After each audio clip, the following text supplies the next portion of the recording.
আসসালামু আলাইকুম প্রিয় দেশবাসী, আশা করি আল্লাহর রহমতে আপনারা সবাই ভালো আছেন। তো আজকে 29শে ডিসেম্বর 2023 শুক্রবার করে আমাদের কাজ বন্ধ থাকে।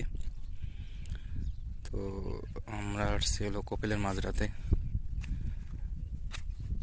পুরো এরিয়াটায় মাজরা, অনেক লোকের অনেক মাজরা এখানে, প্রায় 200 মাজরার উপরে হবে।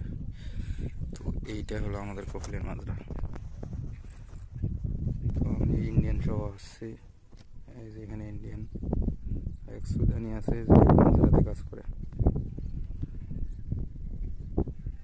তো 2-3 দিন আগে কিছু ছাগলের পায়া মানে পা বলে তারে, এখানে আরবিতে রেজ্জেল বলে। তো 2-3 দিন আগে নিয়ে গেছিলো, প্রায় 12টা নিয়ে গেছিলো, এক জোড়া না 1 ডজন। তো আজকে সকালবেলা কেন জানি